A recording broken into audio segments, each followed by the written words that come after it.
Hey guys, welcome back to the channel. I hope everyone's staying cool and dry. So let's get into it. So it seems like everybody has a small cap cover call ETF now, and it's not really a problem per se. I just thought it was pretty interesting that a lot of the usual suspects out there are filing for like a IWM based cover call like around the same time. So the first guy for NEOS, IWMI, it's already out now, and the expense ratio is 68 basis points, so right in line with their other cover call products.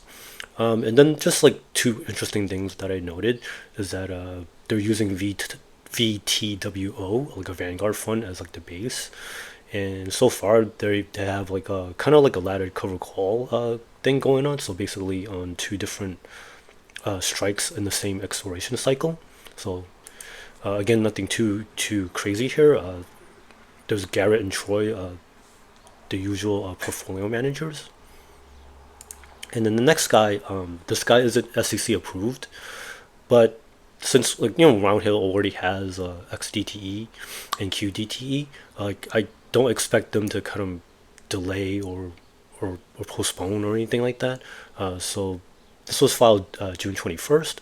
So if they're going for like a 75 days after filing, so the maybe like the approval date might be around like September 4th, so like around like the Labor Day time. So keeping our fingers crossed.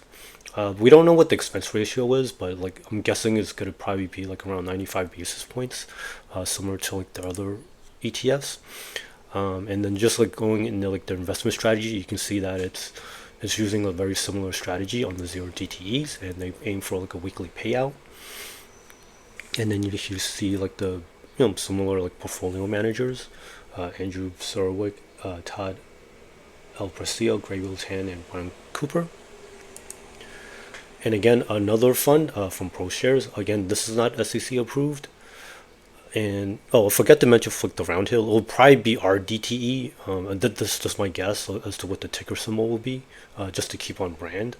And then for like the ProShares, even though they don't have like their ticker symbol either, it'll probably be like IWM, just to again for them to kind of stay in point. And I'm guessing their expense ratio, even though it's not listed yet, it'll probably be similar to like the other funds. Like it'll be like 55 basis points. In the manager, you have Michael Netchie's senior portfolio manager, Devin Sullivan.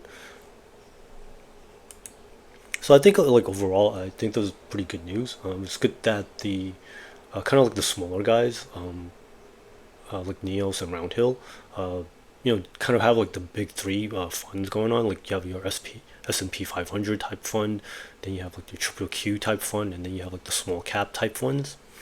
So I think this is kind of like good news all around, and I guess it's good to have like competition, and also like different types of like strategies.